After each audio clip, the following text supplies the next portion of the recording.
NC pork. Good for the plate, great for the state.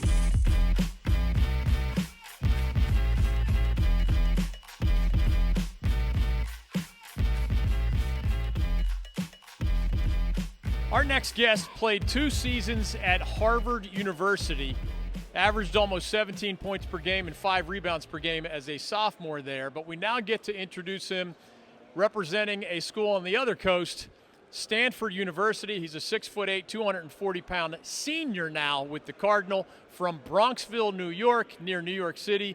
Chisom Okpara, welcome to the North Carolina Sports Network. How are you? Thanks for having me. Yes, sir. I'm great. I got to know, because I'm a dad myself, and I have a son and a daughter, you and your sister both became Ivy League students and both ended up at this fine institution whose colors you're wearing right now.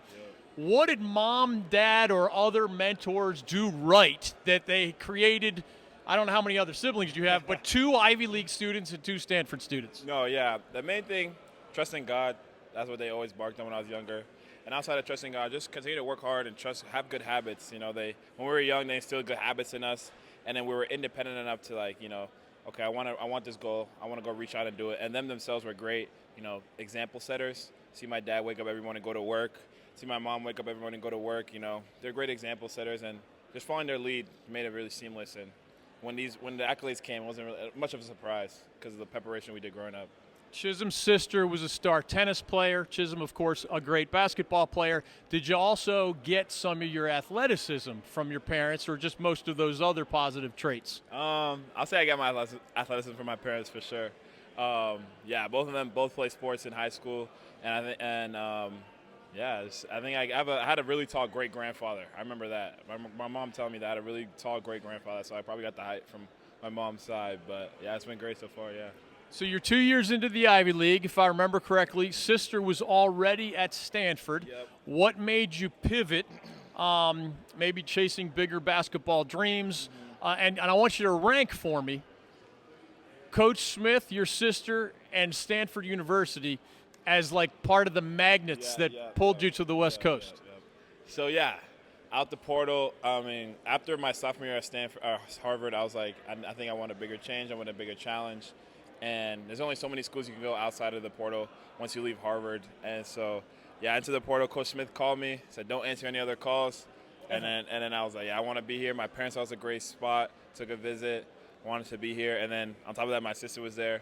So to go back to your rankings, I'll be Smith first, and then my sister, and then lastly the campus and just the school itself was a cherry on top. So, yeah. When people say the farm, what do they mean? It's a place where excellence is the standard. Stanford is a great place. It's like Olympic Village. You'll hear that often. There's all types of athletes there are thriving in their own respective way, and we're just trying to do the same thing. Most guys would have dodged the ranking question, so I'm giving you a lot of credit for answering that straightly. Yeah. Here's another putting you on the spot question. Yeah. You're a sociology major. Yes, sir.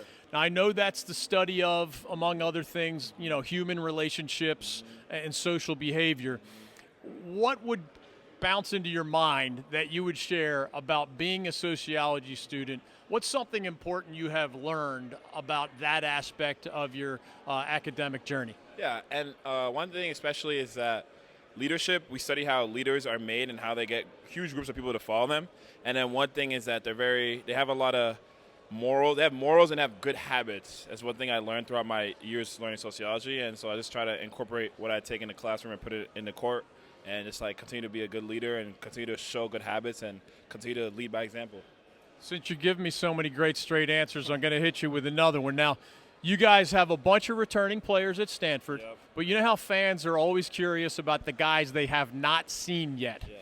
So you got a 6'10" dude, and you might help me with the pronunciations, but I'll say Kristers Skrinda from Latvia, and another 6'10" guy, and he's got to go against them in practice, obviously, being 6'8", 240. I'll say Oscar Gilte from Belgium. Now, we think of Stanford as an international university, so we're not surprised that you have these two guys from overseas. But I read that Kristers averaged like 18 and 10 and shot 44% three-pointers in what's called the U18 Eurobasket, which is a pretty high level of youth competition.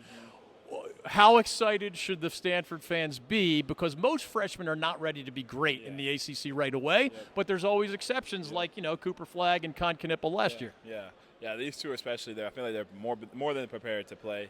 They played pro, they played in their respective league. They played against adults their whole lives growing up in Europe, and they proved it in practice. And they continue to prove it day by day, and their habits and what they've shown on and off the court has been amazing. So I feel like everyone should be ready for what's in store for them too. Since you took on the Cardinal colors, have you learned to dislike the Cal Bears, or is the whole Stanford-Cal rivalry just more for fans? No, I learned to dislike them. We beat them. We beat them a lot of times last year. So yeah, so I got 2 rivalries now. I don't like Berkeley. You put Coach Smith at the top of the pecking order. Yeah. What about him as a person, as a coach, made him the right fit for you now that you have a year under his tutelage? Yeah, just holding me accountable, allowing me to grow through my mistakes, and just teaching me new things and certain things I didn't know about my game that I could incorporate. Those 3 main things. When you're done with your senior year at Stanford, I'm assuming you're going to try pro basketball, but tell me, however long that may last here in the United States or otherwise, what else is on your longer-term life agenda? Probably private equity, hopefully own things, own companies, similar to like Spring Hill Entertainments that LeBron has. So like starting my own company maybe, something. But we'll cross that bridge when we get there. Getting paid to play basketball should be a fun option for you between now and then. Growing up in sort of, I call it the greater New York City area, Bronxville, not too far from the 5 boroughs. As a sports fan, was it inevitable that you were just going to adopt certain teams in your family? How did that work? You mentioned Yankees fan, but what other teams? Yeah, Knicks for sure. I remember growing up, Knicks. I was a huge J.R. Smith fan, and I still have his jersey to this day. But me and my dad will always go to Knicks games growing up, and then my little brother will always come to, and we'll always go to Knicks games. And to this day, it still feels special. And yeah, it's just been awesome. It's been always been a Knicks fan. U.S. Open, we go to U.S. Open quite a lot. So anytime we see an American player at the U.S. Open, we consider that family. So we cheer them on, whoever it is. So yeah. Any other adopted teams like NFL or otherwise, or mostly big Giants guy. I like their new running back. How you pronounce his name? How you say it? The Giants do. Scattleboro? Scattleboro, yeah. I believe that's right. Yeah. Love Scattleboro. I love his tenacity. He did crazy things at ASU. Now he's doing good things for the Giants. But yeah, them two for sure. I like both of the teams. I'm a bandwagon. So whatever New York team is doing better, I'll hop on that. But for sure, the Knicks. I like the Knicks. Yeah. His name is Chisom Okpara. He plays for the Stanford Cardinal. Thanks for joining us on the North Carolina Sports Network. Thank you for having me, guys. Thank you very much. Yeah.